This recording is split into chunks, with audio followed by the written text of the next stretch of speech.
Hola y bienvenidos a la primera clase de análisis matemático.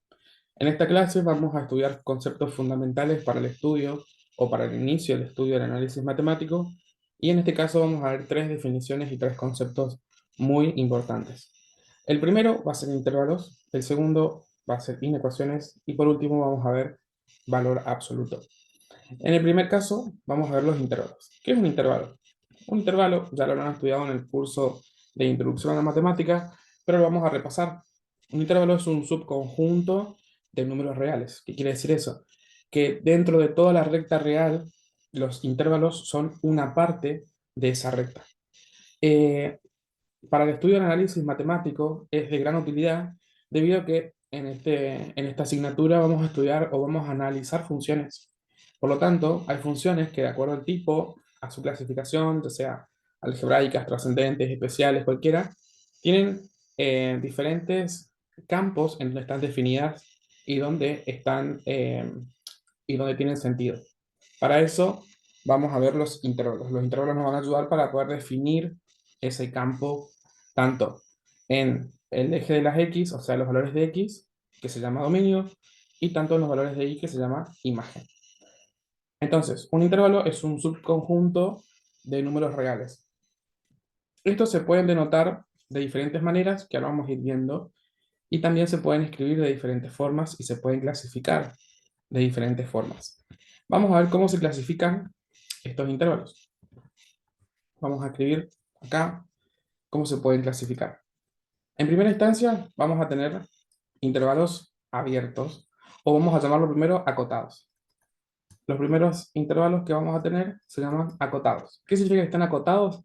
Que tienen un extremo superior y tienen un extremo inferior. Es decir, que empiezan en un punto y terminan en otro, dentro de la recta real. Hagamos una recta, tenemos una recta acá, que obviamente hay que ponerle flechitas para decir que esto continúa hacia el menos infinito y hacia el más infinito, ¿no? Acá tenemos el cero y un intervalo, entonces es un intervalo acotado, es un subconjunto de esta recta, por ejemplo así, que tiene un punto inferior, o sea, una cota inferior que vamos a denotar A, y una cota superior que vamos a denotarla como B. Estas dos cotas tienen diferentes maneras de escribirse. Como la estamos viendo acá, el intervalo se llama abierto. También puede ser cerrado, o puede ser semiabierto a la izquierda, semicerrado a la derecha, o semicerrado a la izquierda y semiabierto a la derecha. Ahora vamos a ver de qué se trata eso. Entonces, los intervalos acotados son aquellos que tienen las dos cotas, tanto la inferior como la superior. Ahora vamos a ver de qué se trata. Vamos a escribir el primer tipo, que son los intervalos abiertos. Entonces, el primero son los intervalos abiertos. Los intervalos abiertos son aquellos que tienen dos cotas, ya sabemos que están acotados, y además de eso van a ser un conjunto de elementos en donde va a estar formado por desde A hasta B, o sea, todos los elementos desde el valor A hasta el valor B, sin tomar como resultado o referencia de este intervalo a los extremos. O sea, no vamos a tomar como resultado del intervalo o como que forma parte del intervalo tanto al elemento A ni tampoco al elemento B, sino todos los que están dentro de este subconjunto. Ahora me dirán ustedes que gráficamente, como estamos viendo, así se nota un intervalo abierto. Pero tenemos que denotar esto en una simbología matemática para que cualquier persona lo pueda entender, no solamente nosotros que estamos mirando el gráfico y explicándolo acá. Para eso, los intervalos se pueden denotar de la siguiente forma. Vamos a escribir una i o un nombre cualquiera de un intervalo, lo unimos de llave y vamos a poner una condición. La condición del intervalo se dice x tal que x pertenece a los reales. ¿Qué quiere decir? Eso es una R. Vamos de vuelta. X tal que X pertenece a los números reales. ¿Qué quiere decir eso? Que todos los valores que vamos a tener dentro de este intervalo son pertenecientes al conjunto de los números reales, debido a que esto es una recta real. Y vamos a agregar y, este simbolito así como una B dado vuelta significa y además, ¿cómo van a ser estos X? Bueno, estos X van a ser mayores que A y menores que b. Mayores que a, porque van a ser todos los valores mayores que a, y los valores menores que b, todos los menores que b. O sea que el intervalo está definido entre a y b, sin tomar a esos dos como solución del intervalo. Bien, ahora hay otro tipo de clasificación que son los intervalos cerrados. Pero antes de pasar a eso, vamos a ver otra forma de denotar los intervalos abiertos. Los intervalos abiertos se pueden denotar como un paréntesis, como estamos viendo acá. O sea, puedo escribir que este intervalo está denotado con un paréntesis, así, desde A hasta B. Entonces, de esta forma, también estoy denotando un intervalo. La forma que estamos viendo acá arriba es notación de intervalo. Esta es una notación, uy, bueno, acá me deja poner tilde, de intervalo.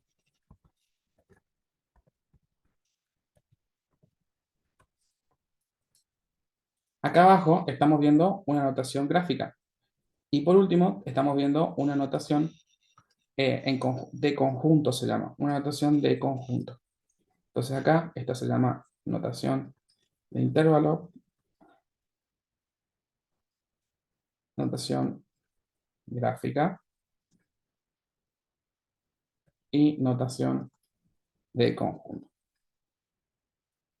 ¿Por qué en conjunto? Porque, bueno, un conjunto, vamos a ver más adelante de qué se trata, pero el conjunto está escrito de esta forma, eh, como una forma de comprensión.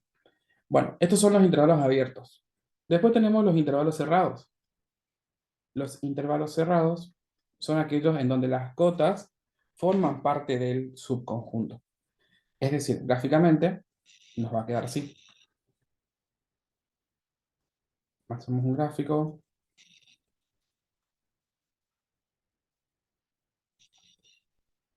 Vamos a tener un valor A y un valor B. Uy, me equivoqué acá. Un valor A y un valor B. Y ven que ahora ya se denotan con corchetes. ¿Qué quiere decir los corchetes? Los corchetes me quieren decir que este intervalo forma parte todos los elementos comprendidos entre A y B, y también el valor A y también el valor B. Por lo tanto, cuando tengamos que escribir esto de forma de conjunto, lo vamos a escribir así. Intervalo es igual a X tal que X pertenece a los reales, siempre va a esta parte, siempre. Y además, X es mayor o igual que A y menor o igual que B, de las dos formas. ¿Sí? En los dos casos, tiene el símbolo de igual para los dos casos, para A y para B. En notación de intervalo, esto me va a quedar así, y igual, y vamos a escribir con un corchete. Es decir, que el valor toma, perdón, el intervalo toma los valores A y B también como parte del subconjunto. Estos dos son intervalos abiertos y cerrados. También puede ocurrir que tengamos intervalos semiabiertos o semicerrados. Vamos a ver uno de esos casos. Nos puede ocurrir que tengamos intervalos semicerrados a la derecha o semiabiertos a la izquierda.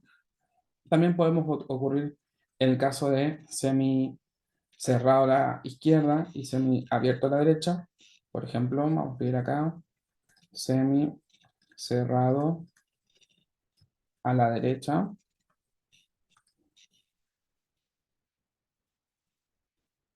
o semiabierto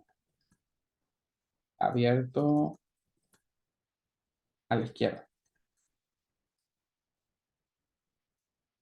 ¿Qué quiere decir eso? Que vamos a tener un intervalo gráficamente. Hago siempre el gráfico para que se den cuenta cómo queda, pero pueden hacerlo si quieren empezar con la notación de conjunto o la notación de intervalo, está bien. Dice semicerrado a la derecha, o sea que a la derecha del valor vamos a tener un intervalo cerrado, así.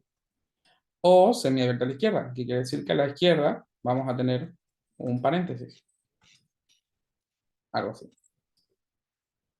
Esto es un intervalo que está semicerrado a la derecha o semiabierto a la izquierda. Gráficamente lo ven como estamos viendo acá en pantalla, y en notación de conjunto se escribe de esta forma. X tal que X pertenece a los reales y además X. es menor que A y mayor o igual que B. Sí, esto es una clave por si no se dan cuenta. Entonces, en este caso, ven que tenemos el símbolo de igual solamente en la B y no en la A. Puede ocurrir el caso contrario también, que esté semicerrado a la izquierda y semiabierto a la derecha. Puede ocurrir también eso.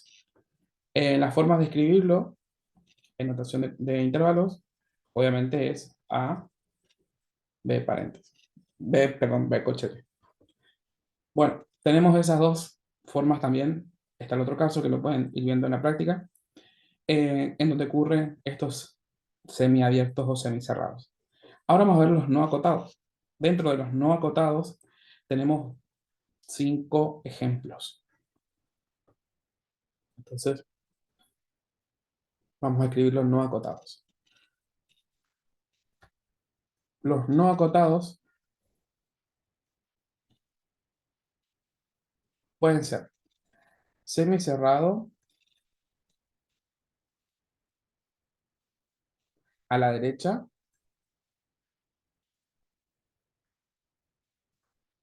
semicerrado a la izquierda. Y me dirán, estamos hablando de lo mismo de lo demás. Sí, pero miren que solamente escribo una sola de las condiciones, semicerrado a la derecha y nada más. No dije o semiabierto a la izquierda, no dije esa parte. Solamente dije semicerrado a la derecha, semicerrado a la izquierda. ¿Qué quiere decir que los intervalos no estén acotados? Que le falte por lo menos una cota, o sea, que le falte un extremo, ya sea el superior o el inferior, o que le falten los dos, ¿sí? Acá vamos a escribir semiabierto a la derecha y semiabierto a la izquierda. Bueno, el semicerrado a la derecha, vamos a hacer el gráfico, nos dice de la siguiente forma. Semicerrado a la derecha. O sea que solamente tenemos el valor que termina, el valor con el que termina el intervalo. O sea que, por ejemplo, acá tenemos B. Es decir que mi intervalo empieza desde menos infinito y termina en B. ¿Cómo escribimos eso en notación de conjuntos? En notación de conjuntos lo vamos a escribir como x tal que x pertenece a los reales y además x es menor o igual que b, solamente así. Como no tenemos la cota superior, la cota inferior a, no se escribe. En notación de conjunto, perdón, en notación de intervalos, empieza. ¿En qué valor va a empezar? Empieza en el valor menos infinito. O sea, no sabemos dónde empieza, por lo tanto va un paréntesis, porque no sabemos cuál es el valor menos infinito. No podemos tomar un valor que no conocemos. Y termina en b. Entonces, se escribe de esta forma. Lo mismo pasa que si tenemos un intervalo abierto, perdón, semicerrado a la izquierda. Entonces vamos a tener el lado A y no el lado B. Entonces vamos a tener este lado, el lado A. Vamos a escribir esto. Y va a empezar en A y va a terminar en infinito. O sea que va a terminar en valores que no conocemos. Por lo tanto, la notación de conjunto me va a quedar x tal que x pertenece a los reales y además x es mayor o igual que a, ¿sí? Mayor o igual que a, porque empieza en a, pero no sabemos hasta dónde va. De la misma forma, vamos a escribir los semiabiertos a la derecha y semiabiertos a la izquierda.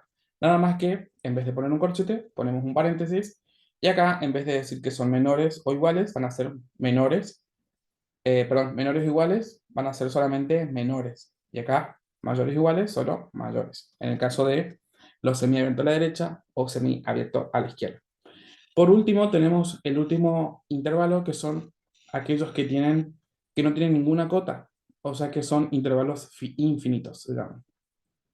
Los intervalos infinitos, o el intervalo infinito, está denotado por todo el conjunto real y se escribe de la siguiente forma. Vamos a escribir acá, intervalo infinito. Borramos todo esto.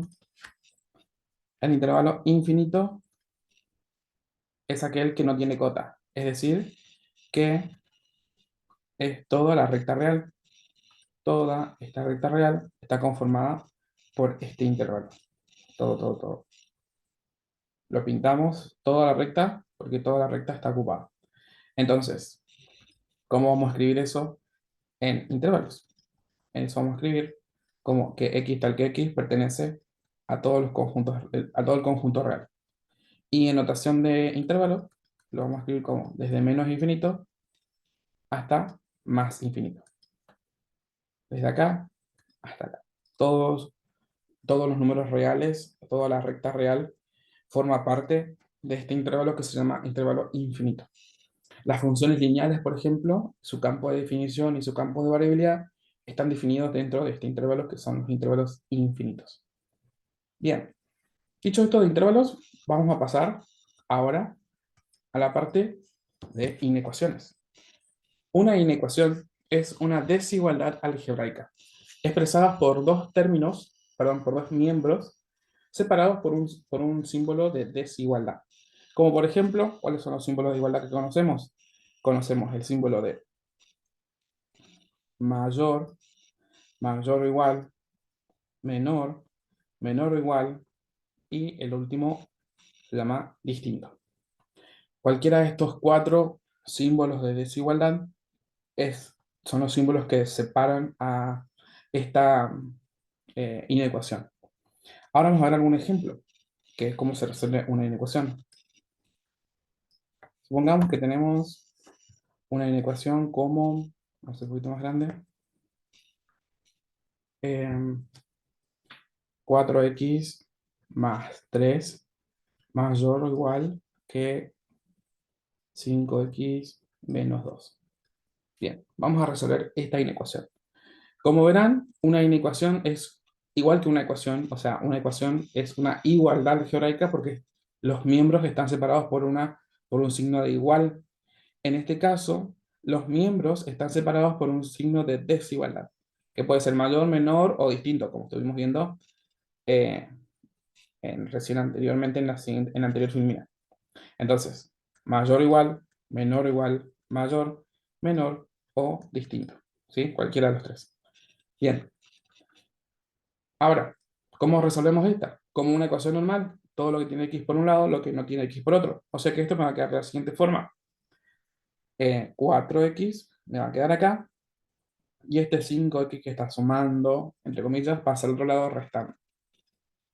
Mayor o igual, y este 3 que está sumando pasa al otro lado restando. Resuelvo.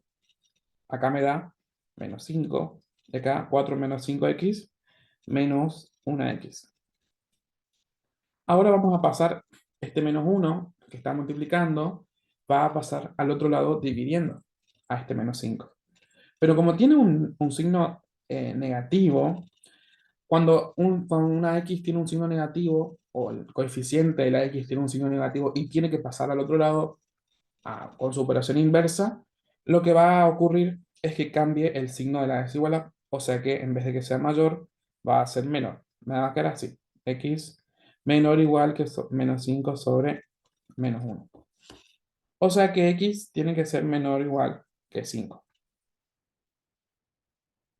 Y ahí encontré la solución. La solución de una inecuación es un intervalo. ¿Por qué? Porque no es solamente un valor, no es solamente 5, sino que es 5, 4, 3, 2, 1, hasta menos infinito. Cualquiera de esos valores satisface esta inecuación. Por eso es que los intervalos, por ejemplo, son de mucha utilidad. Ahora vamos a verificar que sea cierto, antes de continuar em, con el análisis. Vamos a verificar. Entonces vamos a reemplazar por un valor menor o igual que 5 esta inecuación y vemos si es cierta. Vamos a reemplazar por 3, que es un valor menor o igual que menos 5. 4 por 3 más 2 tiene que ser mayor o igual a 5 por 3 menos 2. Uy, menos 2. Probemos. 4 por 3, 12, más 2 me da 14. Tiene que ser mayor o igual a este número. 5 por 3, 15, menos 2 me da 13. Entonces, obviamente que 14 es mayor que 13, por lo tanto, se verifica que nuestro valor esté bien.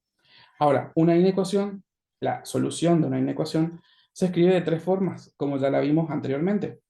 Un intervalo. Como un intervalo se puede escribir de tres formas. La primera solución que vamos a escribir es la solución de conjunto, que se escribe como x tal que x pertenece a los reales y además, como es x es mayor o igual que 5. La misma forma que se escribe un intervalo por conjunto, de la misma forma se escribe la solución de una inecuación. Pasemos ahora a la solución por intervalo.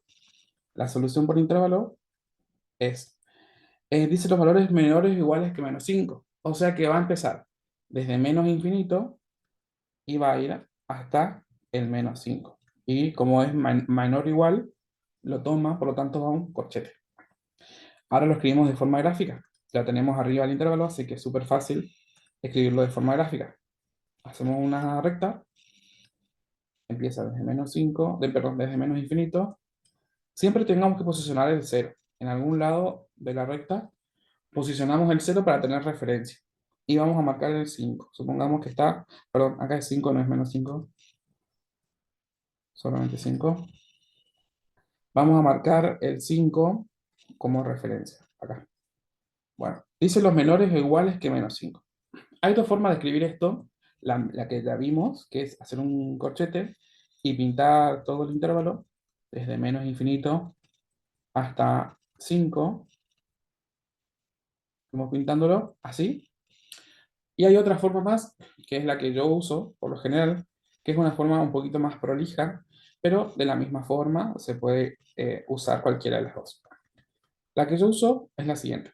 Vamos a hacer un punto en el 5, un círculo, y si tomo el valor, lo pinto. Y si no tomo, no lo pinto. En este caso, como lo tomo, voy a pintar el valor así, y luego voy a hacer una flechita por arriba y la vamos a marcar de este lado, así.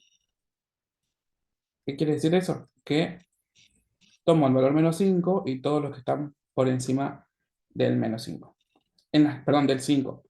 En las clases prácticas voy a usar esta notación gráficamente, pero en las clases acá grabadas vamos a usar la otra porque es más fácil de graficar. Bien, así se resuelve una inecuación y estas son las tres formas, 1, 2, 3, tres formas de escribir la solución. Bien, nos queda el último caso, que es valor absoluto. El valor absoluto de un número es la distancia que existe entre la posición del número en la recta real numérica y el cero en la misma. Por lo tanto, bueno, vamos a escribir eso, a ver qué dice. No, acá número lleva tilde, la compu no me deja, pero lleva tilde.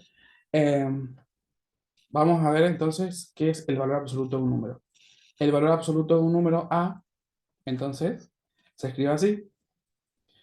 Va a ser la distancia que existe desde la posición del valor A en la recta, supongamos que está acá, del cero. Si está a la izquierda del cero, esto va a ser menos A, ¿no? Si está a la derecha del cero, supongamos por acá, va a ser A positivo. Entonces, A puede ser menor que cero, o pues, si A es negativa, entonces va a ser menor que cero, o puede ser mayor, perdón, acá es mayor que cero, y acá A puede ser menor que cero si es negativa. Es decir, ¿qué quiere decir esto? Que la distancia que existe entre menos A y la de A al cero es la misma. Por lo tanto, vamos a suponer que queremos calcular el valor absoluto de algún número. Borramos esto y vamos a calcular el valor absoluto de un número. Supongamos que queremos calcular el valor absoluto del número 3. ¿Qué es el valor absoluto del número 3? Si ustedes buscan en alguna definición que enseñaron en la escuela, es que el valor absoluto de un número siempre va a ser positivo. Pero no saben por qué siempre es positivo. El valor absoluto de un número siempre va a ser positivo porque estamos denotando la distancia que existe del valor relativo del número en la recta al cero. Al cero. Es decir, acá tengo el cero, acá tengo el 3, 1, 2. ¿Cuántos lugares hay del 3 al cero? 1, 2, 3. Por lo tanto, el valor absoluto de 3 es 3. Pero el valor absoluto de menos 3 también es 3. Porque si cuento menos 1, menos 2, menos 3, 1, 2, 3. Hay tres distancias, perdón, tres lugares desde el menos 3 al cero. Por lo tanto, el valor absoluto de un número siempre va a dar positivo, porque en realidad lo que estamos realizando es la distancia del valor relativo del número en la recta al cero. Ahora, el valor absoluto de un número también está definido de otra forma. El valor absoluto de un número, por ejemplo, el valor absoluto de 3, es igual a la raíz cuadrada de 3 al cuadrado. O sea que el valor absoluto de un número es igual a la raíz cuadrada del número elevado al cuadrado. Y me dirán, si son operaciones inversas, raíces y potencias, se cancelan entre sí. Es cierto, se cancelan. Esta se va con esta y me queda el 3. El 3. Pero si nosotros decimos el valor absoluto de menos 3, por ejemplo, ¿cómo vamos a calcularlo? La raíz cuadrada de menos 3 al cuadrado. Sabemos que cualquier número elevado al cuadrado va a ser positivo, por lo tanto, esto me va a quedar de esta forma. Y volvemos a lo mismo, ¿sí? Porque cualquier número elevado al cuadrado siempre es positivo. Por lo tanto, menos 3 al cuadrado es igual que escribir 3 al cuadrado. Y por lo tanto, el valor absoluto de menos 3 sigue siendo 3. Bien, eso es un concepto también fundamental que después lo vamos a utilizar en las inecuaciones. Por ejemplo, vamos a ver una inecuación en donde tengamos que resolver de esta forma. Para eso son casos especiales de inecuación, en donde vamos a resolver ejemplos de este tipo. Estos mismos ejemplos los vamos a ir viendo en las clases de práctica complementaria y van a encontrar los videos de cómo resolverlos en esta misma sección de esta unidad. Bien, con eso terminamos la unidad de introducción. Esta parte del video, de esta parte que están viendo ahora, es un video solamente de introducción de conceptos. Es decir, que con que ustedes hayan entendido de qué se tratan estos tres conceptos fundamentales, ese es el objetivo de la clase. En las clases de práctica complementaria vamos a profundizar más cada uno de estos conceptos, vamos a analizar muchos casos y muchos casos especiales, como les contaba, de las inecuaciones. Así que bueno, los espero para seguir aprendiendo sobre esta materia y nos vemos en la clase práctica.